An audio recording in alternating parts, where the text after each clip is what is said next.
paz de Deus, através do nosso Salvador Jesus Cristo, esteja com todos os ouvintes de Bible Responde. Estamos aqui de volta ao canal A Bíblia Responde, trazendo os esboços da Escola Bíblica Dominical nas igrejas locais ao redor desse Brasil e do mundo.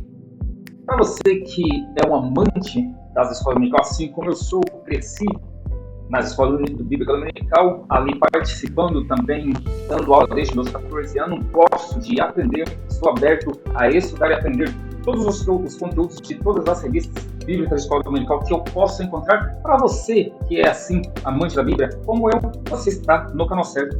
Continue seguindo, nos acompanhando. Estamos aqui fazendo os esboços hoje da CPAD, da Betel e da PET. E logo mais vamos ter também da Revista Aleluia e também da Central Gospel. Vamos estar então começando com a CPAD, nossa primeira revista aqui.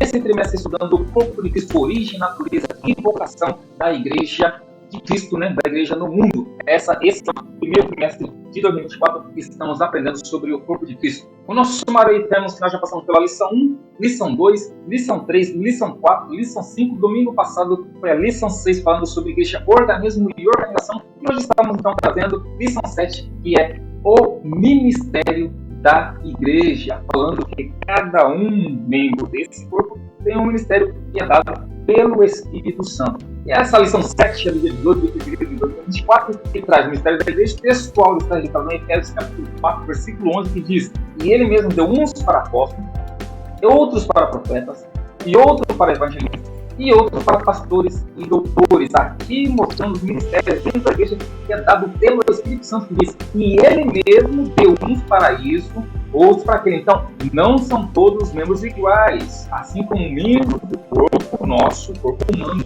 um é diferente do outro, um é pé, outro é braço, um é tronco, outro é pescoço, outro é peito, mas o cabeça é Cristo. Cada membro tem a sua função, e essas funções é dado pelo Espírito Santo, que deu uns para apóstolos, outros para profetas, outros para evangelistas, outros para pastores e outros para doutores. A verdade prática diz: os dons ministeriais foram dados com o objetivo de edificar a igreja e promover a maturidade de seus membros. Então, nós vemos que o objetivo desses dons ministeriais não é para o engrandecimento pessoal. Então, não é agora que um pastor diz: eu sou pastor, eu sou maior do que esse. Eu sou evangelista, eu sou maior do que aquele. Não existe isso. Os dons ministeriais foram para edificar a igreja e promover a maturidade de cada um dos seus membros. A leitura bíblica diária para te ajudar a familiarizar com o estudo do domingo começa na segunda-feira com 1 Timóteo, capítulo 3, versículo 1, a excelência do chamado ministerial. Existe uma excelência nesse chamado ministerial que é dado pelo Espírito Santo. Na terça-feira, 1 Pedro, capítulo 2, versículo 9, o sacerdócio universal de todos os crentes. Nós vamos estar aprendendo a lição que o sacerdócio universal é de cada um de nós. Na quarta-feira, Efésios 4, 11, o ministério quíntuplo da igreja. O que é esse ministério quíntuplo da igreja? Quinta-feira, Atos 6, de 1 a 7, a instituição do diaconato. Como foi a instituição do diaconato? E para que servem os diáconos? Será que é um trabalho para eles se tornarem presbíteros adiante? Nada disso. Isso está aqui na lição de quinta-feira. Sexta-feira, 1 Timóteo capítulo 3, versículo 2 ao 7, as qualificações morais do ministério. Deve haver uma qualificação moral para exercer o ministério. No sábado, Tito 1:7, qualificações de natureza social do ministério. Lembrando agora que as qualificações do crente sempre tem que ser o mesmo. Todos nós devemos estar aptos para exercer o ministério, porque o Espírito Santo vai dar esse dom para cada um de nós. Então, todos nós, como cristãos, devemos estar aptos socialmente, devemos estar aptos moralmente para exercer esses ministérios que é dado pelo Espírito Santo.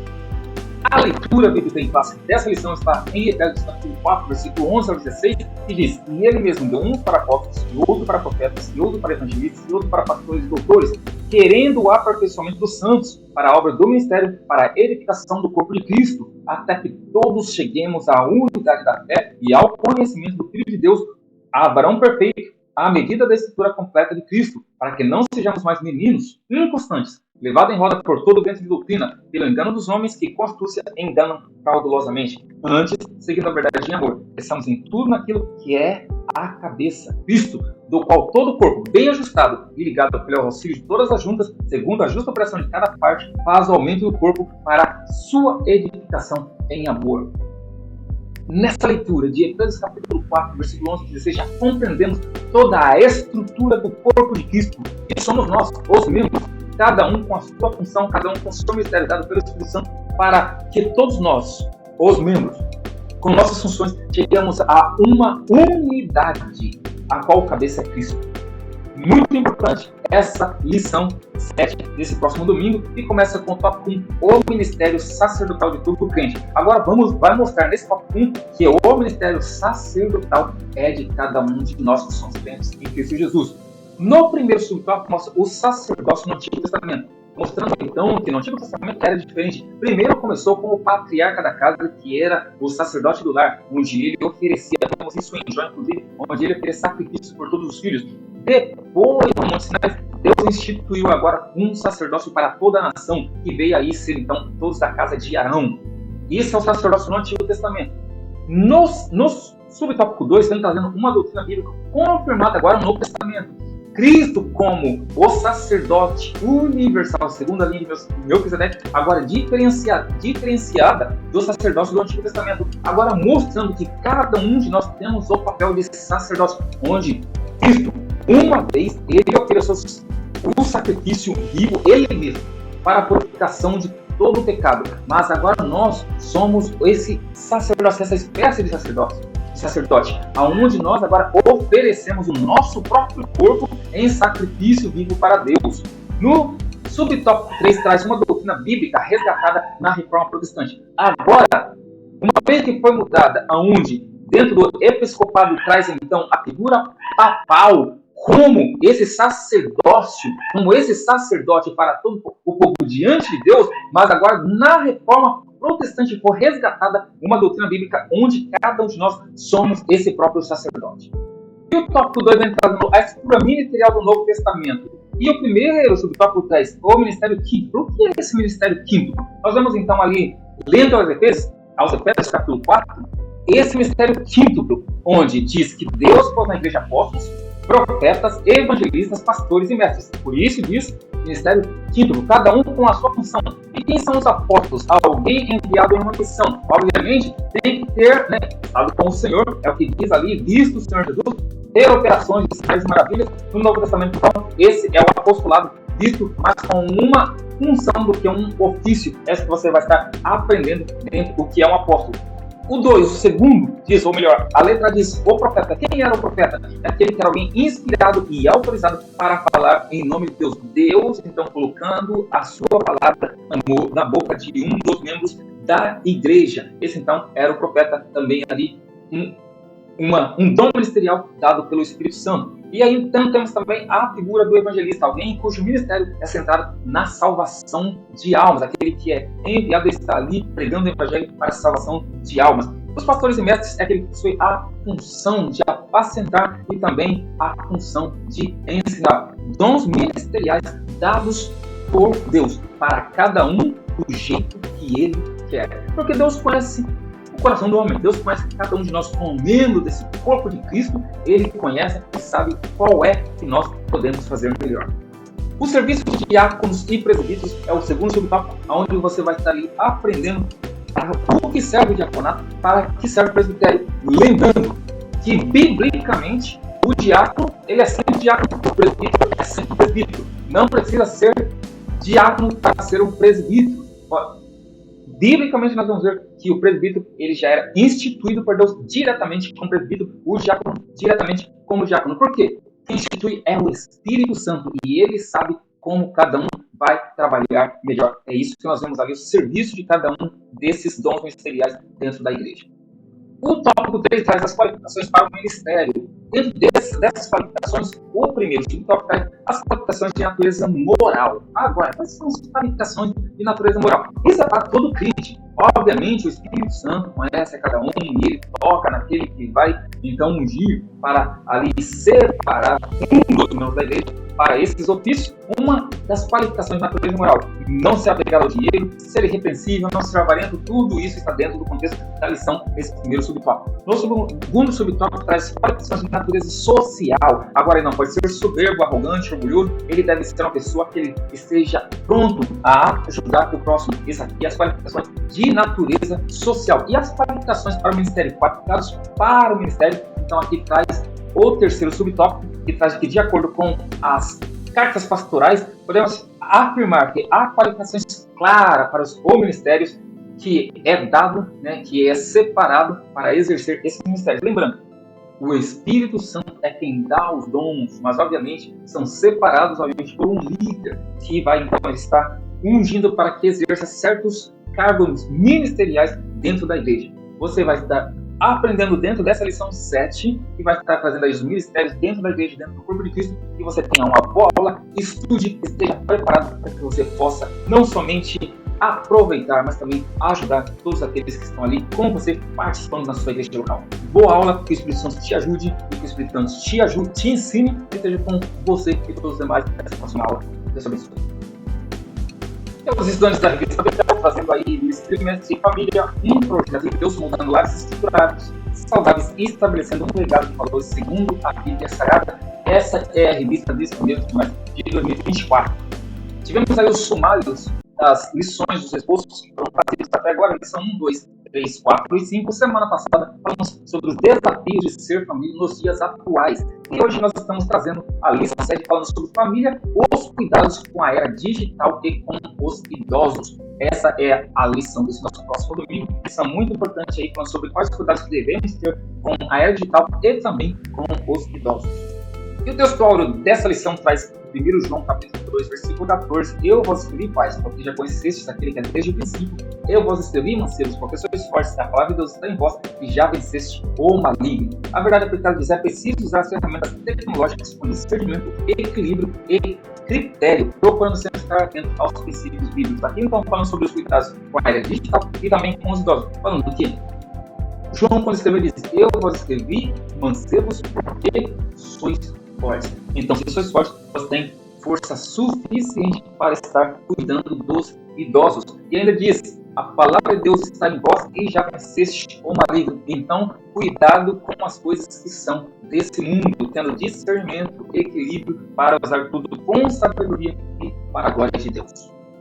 Os objetivos da lição, mostrar que a era digital muda a rotina da família, falar sobre a iniquidade e a tecnologia, coisas obviamente diferenciadas um em outro, e explicar os cuidados da família com os idosos. O texto de referência está primeiramente em Hebreus, capítulo 19, versículo 32, que diz, diante das crianças te levantarás e honrarás a passo velho, e terás terror do teu Deus, eu sou o Senhor. Ali, mandato de Deus para o povo de Israel, que era povo escolhido para ser povo seu, para andar de acordo com Deus queria, ele aqui colocando diretrizes para os mancebos, para os jovens, para que eles pudessem honrar os mais idosos.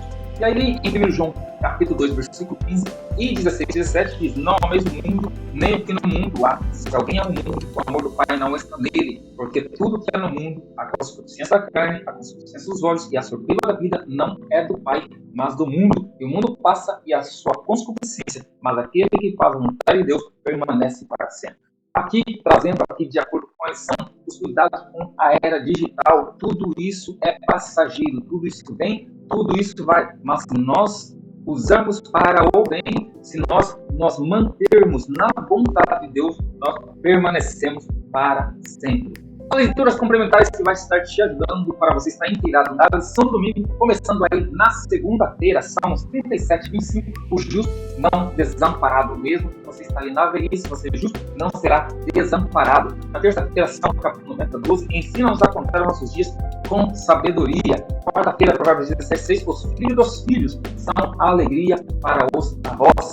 Quinta-feira, Isaías 46, 4, Deus sustenta os seus servos. Sexta-feira, Tiago 1, 14, somos tentados pela nossa concupiscência. Essa é aqui a vontade desenfreada e nós somos tentados por ela. Sábado, Tiago 1, 27, devemos nos guardar da corrupção do mundo. Se nós não nos guardarmos, nós seremos tentados e nós seremos então aí esmagados, consumidos pela corrupção do mundo. Começamos aí então no nosso tópico 1, que diz a era digital muda a rotina da família. Muda ou não muda?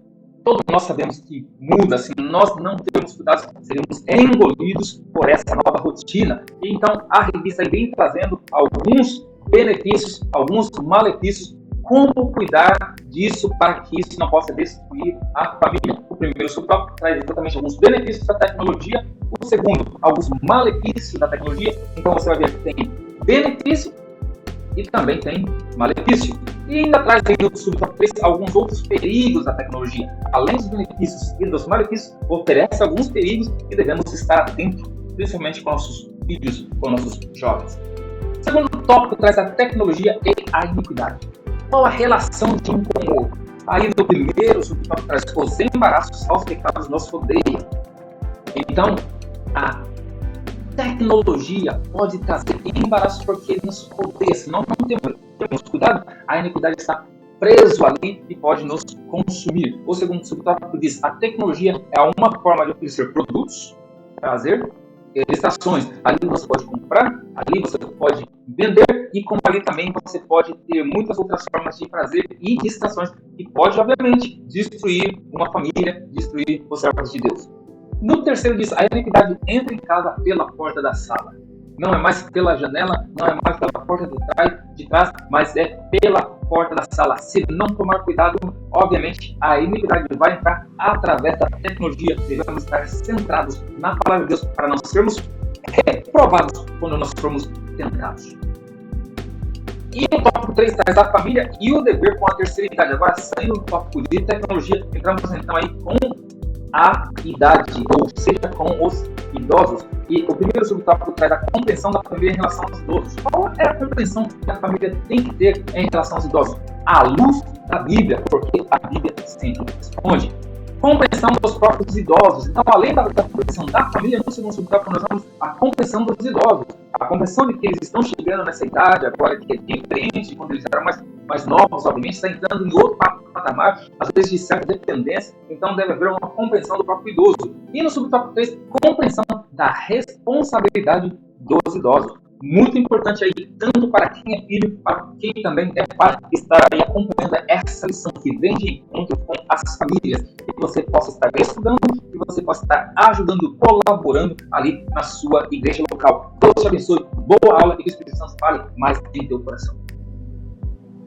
Aos estudantes da revista PEC, que é Programa de Educação Cristã Continuada, então estamos trazendo aí também os esboços das lições dessa revista bastante interessante para quem quer seguir a Bíblia aí com a educação cristã continuada. E nesse trimestre trazendo aí Jó, Provérbios, Eclesiastes, Cântico dos Cânticos. São os 4 livros, um seguido do outro, que está sendo trazido nesse primeiro trimestre de 2024. Então, nesse primeiro mês, na verdade, mês de janeiro e fevereiro, 4 lições. Primeira lição de janeiro, tivemos 4 lições de Jó. Agora, mês de fevereiro, também com 4 lições de Provérbios. Hoje nós estamos na penúltima lição de Provérbios. Semana que vem será a última lição do livro de Provérbios, antes de entrar para o livro de Eclesiastes. Então, tivemos a lição 1, 2, 3 e 4. Lição 5 começou com vício de sabedoria, com a lição 5, lição 6, que foi a semana passada. Trouxemos aí já a primeira lição que nós estamos da revista PEC. Trouxemos aí a lição 6, Provérbios 10 a 24, sobre a sabedoria para a vida pessoal e familiar. E hoje nós estamos trazendo, então, essa penúltima lição de Provérbios, a lição 7, que é a Provérbios do 25 ao 30,